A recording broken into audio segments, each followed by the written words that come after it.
खंड 12। मठ पर आचरज गुरु आने वाले हैं नए महंत को चादर टीका देने के लिए। मुजफ्फरपुर जिले का एक मूर्ति आया है लरसिंह दास। आचरज गुरु मुजफ्फरपुर जिले के पुपड़ी मठ पर भंडारे में आए हैं। लरसिंह दास खबर लेकर आया है आचरज गुरु आ रहे हैं। मठ के सभी सेवक सती आसपास के बाबू बाबुन लोगों को पहले ही खबर दे दी जाए। रामदास को महंती का टीका मिलेगा। महंत सेवादास का एकमात्र चेला वही है। रामदास सोचता है, यदि खंजड़ी बजाना नहीं जानते तो आज तक बेलाही के जमींदार की भैंस की पूंछ हाथ से नहीं छूटती। महंत साहब उसकी खंजड़ी सुनकर मोहित हो गए और वह रात को ही महंत साहब के साथ भागकर मेरीगंज मठ पर आ गया। 15 साल पहले की बात। 15 साल बाद रामदास का भाग फिरा है। जय हो सदगुरु साहिब की। नियमानुसार सभी पंचों की उपस्थिति में नया महंत इकरारनामा लिख देगा।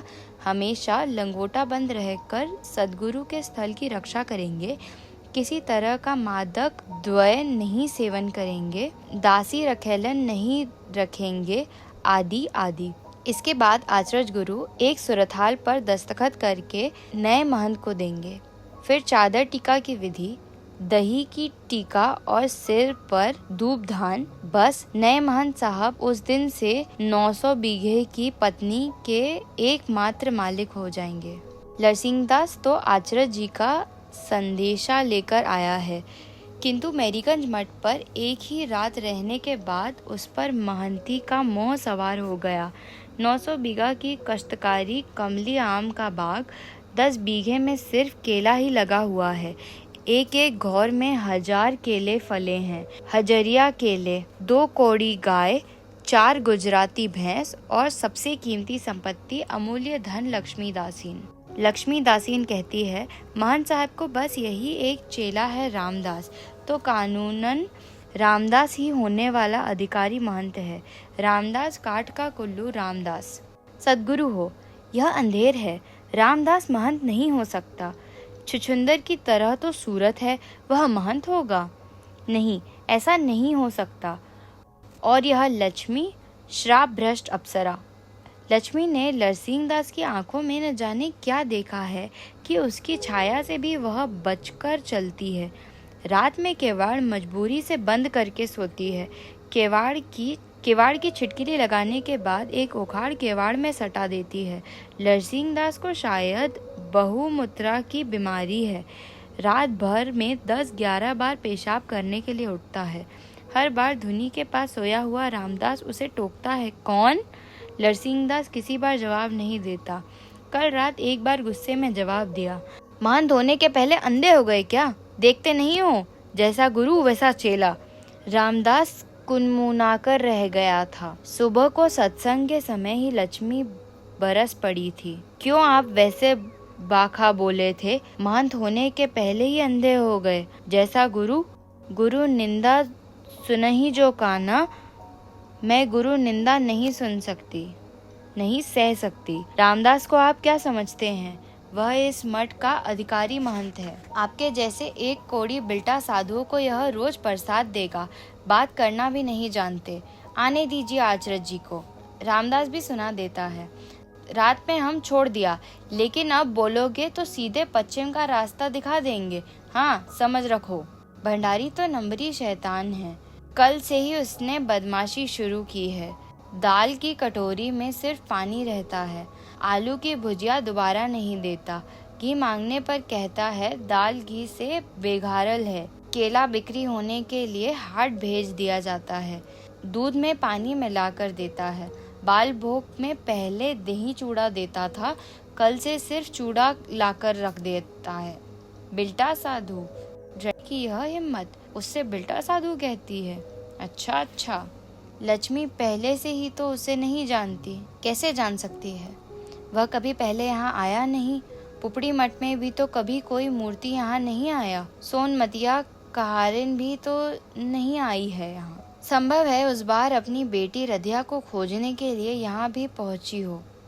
ठीक है, रधिया को पहली बार जब देखा था तो उसके मन की एक ऐसी हालत हुई थी कनपट्टी के पास हमेशा गर्म रहता था, लेकिन रधिया अल्लड़ थी। एक ही चक्कर में जाल में आ गई थी। लक्ष्मी तो पुरानी है, खेली खिलाई है, 70 चूहे खाई हुई है। यदि वह रधिया को लेकर नौटंकी कंपनी में नहीं शामिल होता तो रधिया हाथ से नहीं निकलती। नौटंकी कंपनी के मालिक की ही बात रहती तो वह सह ले सकता था। हारमोनियम और नगाड़े वाले भी रधिया को कभी फुर्सत नहीं देते थे। कभी ताल का रिहर्सल करना है तो कभी नाच सिखाना है। रधिया साली भी कुत्ती ही थी, वह भी तो बदल गई थी। लरसिंहदास अपने सिर के दाग पर हाथ फेरकर मफलर से ढक लेता है। साले नगाड़ची ने ठीक सामने कपाल पर ही डंडा चलाया था। मठ लौटने पर महंत साहब ने खड़ाऊ से मरम्मत की थी, लेकिन 7 दिनों से उपवास किए हुए शरीर में इतना दम कहाँ था जो भागते। सिर का घाव ताजा ही था। महंत साहब की खड़ाऊ गुरु की खड़ाऊ थी। महंत साहब के पैर पर वह लेटा रहा था। वे बहुत दयालु पुरुष थे। लरसिंहदास उनका इकलौता चेला था। गुरु ने क्षमा कर दिया। महंत साहब के शरीर त्यागने के बाद पुपड़ी मठ की महंती उसे ही मिलती, लेकिन रामबरन कोयरी ने उसकी मति फेर दी थी। लरसिंहदास नेपाली गांजा में बड़ा नेफा होता है। 10 रुपए का लाओ और 400 बनाओ। नेपाल में 4 आने सेर गांजा मिलता है। 1276 मेला के समय चलो। महंत साहब ने जब शरीर त्याग किया तो वह जेल में था। महंत साहब ने मरने के समय जिताऊ दास को चेला कबूल कर वील लिख दिया, नहीं तो वह भी एक मठ का महंत होता। तब लक्ष्मी उसे बिल्टा साधु नहीं कह सकती। तब तो पैर पराग कर पैर के 10 नाखूनों को धोकर वह प्रेम से चरणोदक पीती, लेकिन वह लक्ष्मी को चरणोदक पिलाकर छोड़ेगा? रामदास, क्या है? रामदास मत बोलिए, अधिकारी जी कहिए। कोठारिन से कहो कि लरसिंहदास आज जा रहे हैं। जा रहे हैं तो जाइए, तुम कोठारिन से कहो। तुम ताम मत करो, कोठारिन जी से क्या कहेंगे? राह खर्च कल ही कोठारिन जी ने दे दिया है। रामदास झोली से एक 5 रुपए का नोट निकालकर लरसिंहदास के आगे फेंक देता है। हम पूछना चाहते हैं कि कोठारिन ने हमारा अपमान काहे किया? हमको बेल्टा काहे बोली? हमारे आचरज गुरु को काहे गाली दिया? आचरज गुरु को कब गाली दिया है? दिया है, बोली नहीं थी? पूजा विदाई लेने के समय आचरज गुरु है, बैर बखत पढ़ने पर सीधा जवाब मिलता है। आज आचरज गुरु हुए हैं, कल तक तो गुरु भाई थे। यह गाली नहीं तो और क्या है? संसार में सत्य का भी लेस जरा रहने दीजिए साधु महाराज। लक्ष्मी अंदर से निकलकर कहती है, साधु का काम झूठ बोलना नहीं है। छी छी क्या? हमको बिल्टा नहीं कहा है। आप तुमने। रामदास, लक्ष्मी गरज उठती है, गर्दनियां देकर निकाल दो इसको। यह साधु नहीं है, राक्षस है। इसके सर पर माया सवार है। इससे पूछो आज सवेरे जब मैं स्नान कर रही थी तब बांस की पट्टी में छेद करके यह क्या देखता था? शैतान।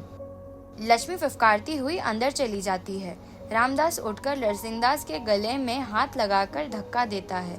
लरसिंहदास सीढ़ी पर गिर पड़ता है। नाक से खून निकल रहा है। जय हिंद रामदास जी। क्या है? क्या हुआ? बालदेव जी लहू देखकर घबरा जाते हैं। कुछ नहीं, पचवरिया साधु है, काया में कहीं साधु स्वभाव नहीं। कोठारिन जी से बदकट्टी करता था। तो मारपीट क्यों हुई? शांति से सब काम करना चाहिए, हिंसा बात नहीं करना चाहिए। रामदास, बालदेव जी को अंदर भेज दो। लरसिंहदास नाक का खून पोंछते हुए देखता है। बालदेव नाम का यह खद्दड़धारी आदमी अंदर जा रहा है, सीधे लक्ष्मी की कोठरी में। जय हिंद बालदेव जी।